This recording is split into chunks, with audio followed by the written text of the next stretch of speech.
Bienvenidos. En la reunión estamos presentes Sebastián Romero Arrieta. Andrés Palacio de Durango. Manuel Felipe Parra. Bueno, este video, esta grabación la hacemos con la intención de abordar una discusión acerca de la diversidad en sus diferentes aspectos.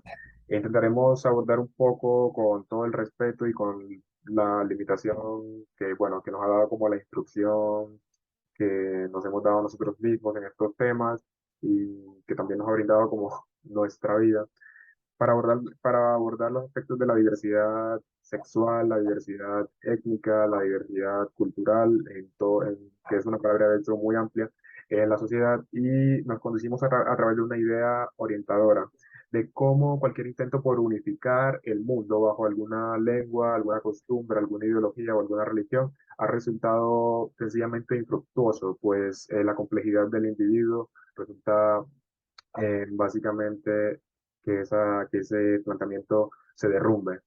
Para empezar, queremos mencionar una frase de John F. Kennedy que dice: ya que no podemos poner fin a nuestras diferencias, construyamos un mundo que sea tolerante con ellas o donde estas diferencias puedan existir.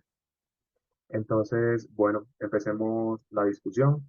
Otra cosa o un aspecto que también al que queremos llegar y el que sostenemos es que es requerida la formación y la instrucción de los nuevos ciudadanos para la aceptación de la diversidad, que cada día se hace más evidente y que no tiene miedo de ocultarse. Entonces, bueno, muchachos, no sé quién quiere empezar.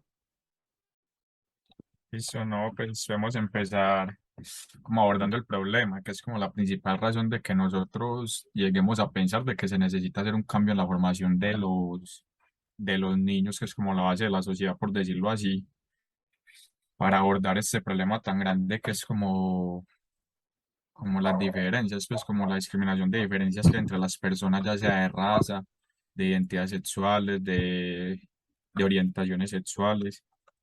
Y eso que eso lo hemos visto a lo largo de la historia, ¿no? Podemos tratar, por ejemplo, temas como decías vos, Sebas, que sabes bien del tema sobre lo que pasaba en Alemania. Sí, muchachos. De hecho, quería compartirles una parte del libro que el mismo Hitler escribió. Él escribió un libro semi-autobiográfico, pues sí, donde contaba parte de su vida, sus motivaciones y también parte de la ideología que luego guió al nacionalsocialismo en Alemania. En una frase, pues en un fragmento del capítulo que se llama La nacionalidad y la raza, él dice: la historia de la humanidad ofrece innumerables ejemplos de cómo el orden entre las especies, él no ni siquiera hablaba de raza, sino que consideraba a los diferentes grupos humanos como especies diferentes.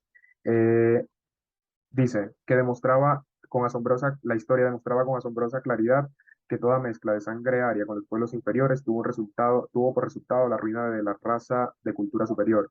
Y ponía como ejemplo América del Norte. Decía que América del Norte, compuesta por una población en su mayoría con elementos germanos que se mezclaron en mínima escala con los pueblos de color, resultaron siendo superiores tecnológicamente y son quienes dominan el continente americano en general, en contraparte de los pueblos de Centroamérica y de Sudamérica, los cuales se componían por inmigrantes latinos que se mezclaron en gran escala con los elementos aborígenes.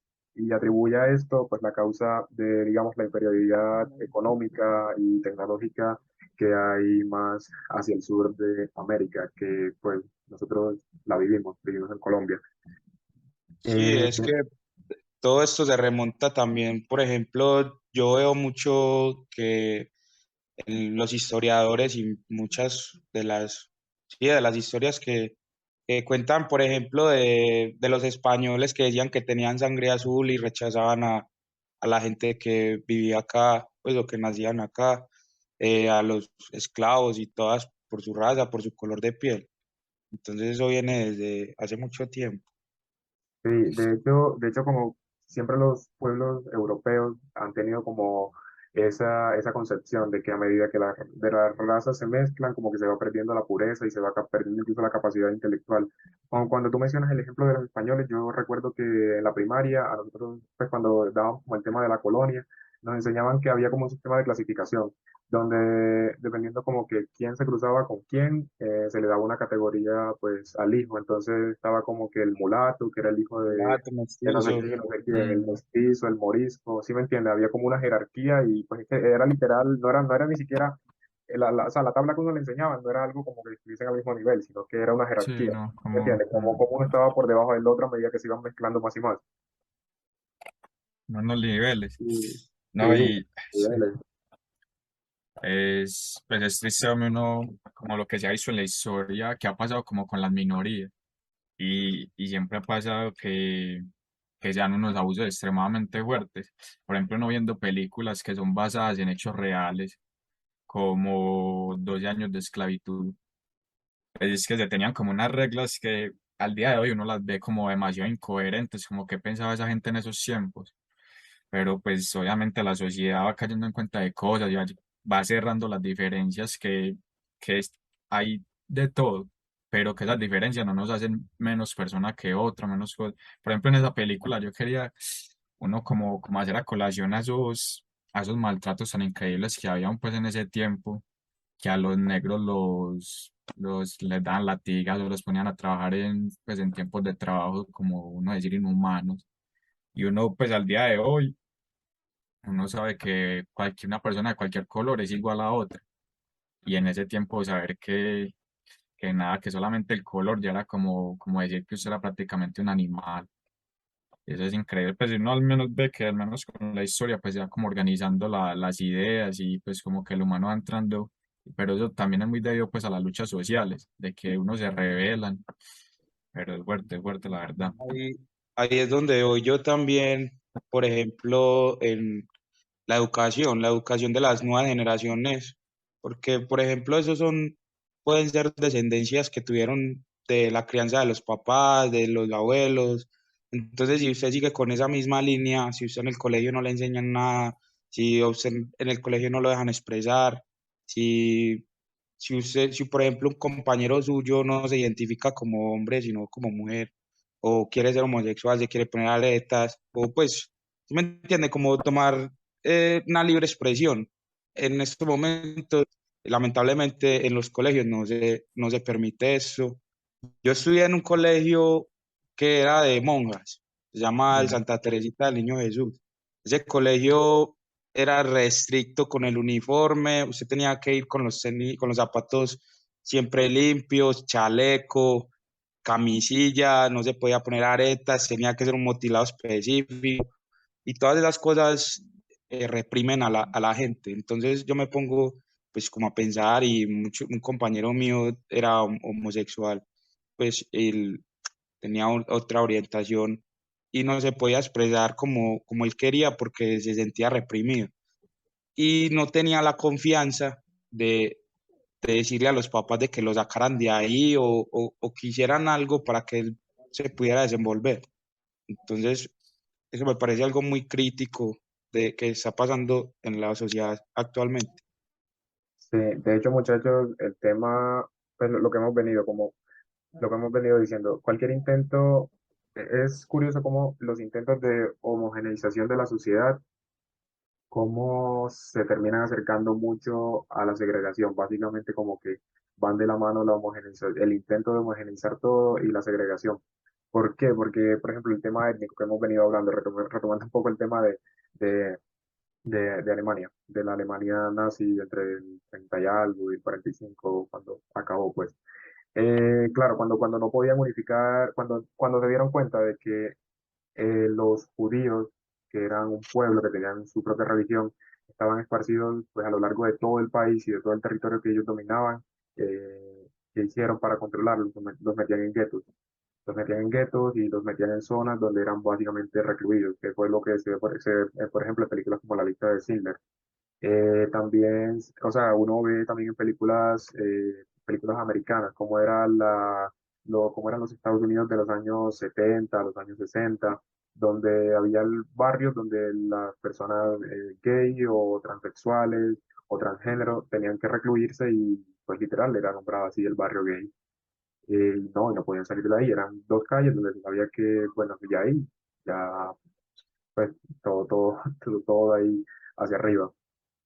También, muchachos, con eso de la segregación, se ha perseguido a mucha gente incluso por el idioma, que es algo tan, hasta que uno diría como, bueno, ¿cómo persigues a alguien por tu idioma? Eso se vio mucho en España franquista. El franquismo duró 40 años en España, no se pudo quitar sino cuando se murió su cabeza, pues, que era el general Francisco Franco. Pero allá incluso se perseguía la lengua, los idiomas, el gallego, el euskera, también la gente que hablaba el dialecto romaní, pues hablar sus lenguas en público era motivo de persecución.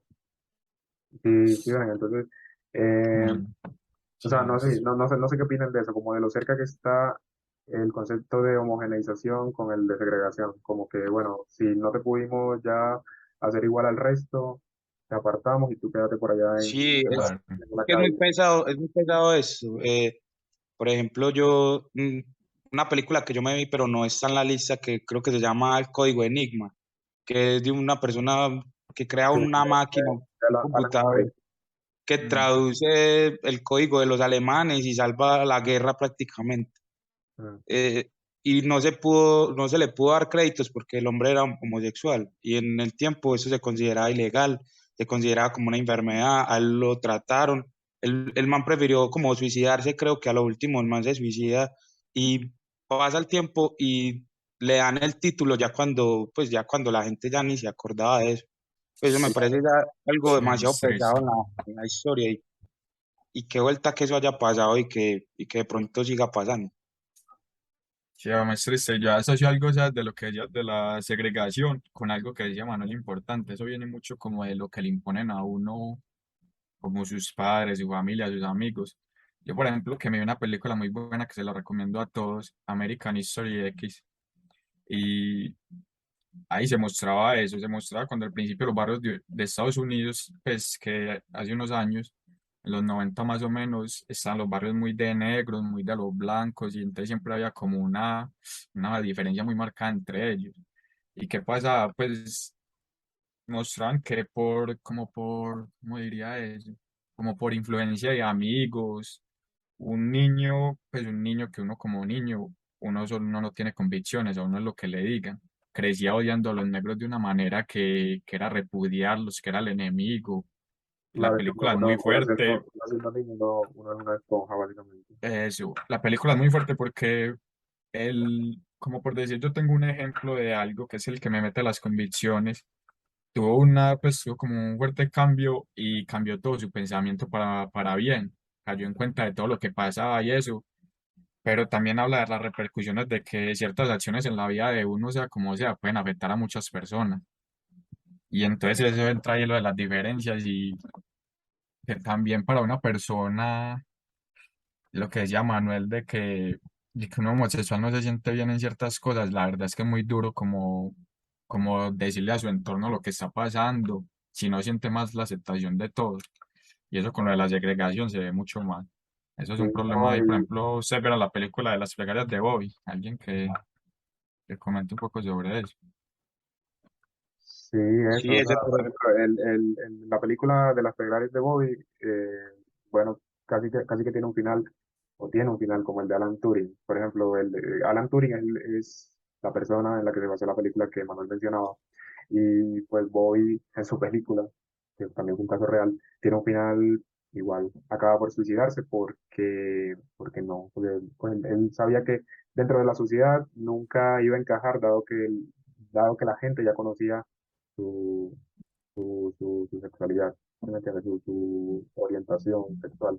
Entonces, no, eso es algo muy fuerte, eso es algo muy fuerte y sobre todo porque la gente cuando se reconoce o cuando quiere ser reconocida, también tiene ese miedo, tiene un miedo inmediato. Por ejemplo, un caso que me toca muy de cerca es el de un amigo que, digamos, él toda la vida pues, hizo en grupo con nosotros, haciendo todo, jugando, las salidas, los parques y todo eso. Entonces, de pronto, como que cuando se quiso reconocer como bisexual, un día se me acercó y me dijo como, no, o sea, me dijo, el único miedo que yo tengo es por mi círculo de amigos. Y yo le decía como, ¿pero por qué? Y me dijo como, porque si yo ahora me quiero mostrar así, no quiero que piensen de que yo soy una persona diferente, ¿sí me entiendes? De que ahora yo soy bisexual y me tienen que tratar más delicado, o ya no me invitan a los planes que me invitaban antes, o piensan que yo los voy a querer, ¿sí me entiendes? Siempre como Mm, aceptarme Exacto, ya en que otro los va a plan. empezar a mirar con deseo. Sí, mm. eso, o sea, que sí, que bueno, él toda la vida había sido parte del grupo y ahora que la gente se enterara de esa novedad, pues bueno, segregado, apartado, ya tú no puedes encajar. Y eso pasa, empiezan como a atar cabos, con razón esta manera así, o con razón, uy, no, y yo que me juntaba tanto con él, yo que me quedaba tanto con él, o que lo dejaba amanecer en mi casa, pues, y eso suele pasar, y eso puede ser cosas involuntarias también de las personas, ya que tienen muchos pensamientos erróneos sobre la gente que tiene otros gustos que son Mm. diferentes a los de nosotros. Sí, Entonces, Sí, no ya sé. creen que no, pues lo empezamos a ver como algo anormal, que pena sea. Se tiene como esa tendencia, y más en la gente mayor, que alguien diferente en su orientación sexual, en su sexualidad, es algo fuera de lo común, como veíamos en esa película, es algo extraño. Y pues eso se va cambiando de poco a poco y por eso ahí es donde abordamos que la importancia de la educación en los niños sobre estos temas. ¿Qué creen que podría cambiar con eso, donde se tratara de forma más No, seria es la educación? que lo que se debe hacer es implementar que sea más importante esos temas de la orientación sexual, de la libre expresión, de todas esas cosas que conllevan para poder tener una mejor convivencia. Muchas veces los asesinatos y todas las cuestiones son por intolerancias, por ignorancia. Entonces, pues como conclusión que yo puedo sacar es esto, es tener que no sé, como el gobierno le mire la importancia que tiene eso en la educación, porque los padres ya están viejos. Yo, pues, ese es mi punto de vista, ya los padres ya están viejos, ya es muy difícil que Sí, ellos tienen otra cambien. forma de ver. Lo que tienen que cambiar es en la educación del colegio, de las universidades, de todas esas cosas. sí, no, pero a propósito del tema de los padres, o sea, el principal foco se tiene que, pues sí, el foco se tiene que poner sobre los niños, sobre los nuevos ciudadanos, pues sí, y enseñarles a ellos de que sí o sí van a tener que vivir en una sociedad ahora diversa, donde ya esa diversidad quiere ser abierta, donde ya no se quiere ocultar como antes, pero también no dejar que los padres interrumpan ese proceso, no dejar que ellos frenen ese proceso ¿cómo se diría? De Como formación desarrollo puede o de ser. educación hacia los niños, Eso. porque es que, claro, entonces mira que cuando se dice, no sé, algo tan simple como una charla de educación sexual en un colegio, entonces llegan la gente más camandulera, la gente más religiosa, la gente más conservadora a decir, no, pero es que los van a alinear, no, les van a enseñar quién sabe Mm. qué, o sea, pues, no, Es no van a eso, es eso. A lo que voy yo es que las generaciones de los padres de nosotros, pues yo pienso ser padre de familia algún día, todavía no, pero yo pienso tener hijos. Entonces, yo ya como padre voy a tener un pensamiento diferente a los que van a tener mi padre, porque ya me están educando, por ejemplo, en esas materias. Entonces, lo que yo quiero es que, por ejemplo, mi hijo en su educación, en su colegio, en sus preparaciones académicas, tenga más desarrollo sobre estos temas, que no sea como un tabú. sí, Sí, es pero verdad, se bueno, trata que los niños son muy pequeños para esos temas o cosas, pero es que la verdad es que hoy un niño a qué edad tiene un celular en la mano, a qué edad puede ver ciertas cosas que en otras épocas pues sí se alcanzaban a una mayor edad. Pero la mm, verdad que sí es importante tratarlo de nada considerable. no sé Exacto. si quieren dar un mensaje final para ir cerrando ya como el video, la grabación. No, Eh, pues el mensaje mío es que tengamos más conciencia hacia en un futuro vamos a tratar con jóvenes que están en formación. No Bueno, sé yo, cuál será usted. yo para cerrar diría que la diferencia está, si no nos gusta, si nos parezca rara, hay que vivir con ella y es muy importante, pues, uno, la verdad, a nadie le gustaría que le digan cómo tiene que vivir, quién le tiene que gustar, qué tiene que hacer, Entonces, dejar vivir libremente a las personas como quieran y ya, sería terminar. Sí, bueno, muchachos, entonces, no, muchas gracias por la conversación y nada, nos despedimos. Excelente, gracias. Hasta luego. Hasta luego.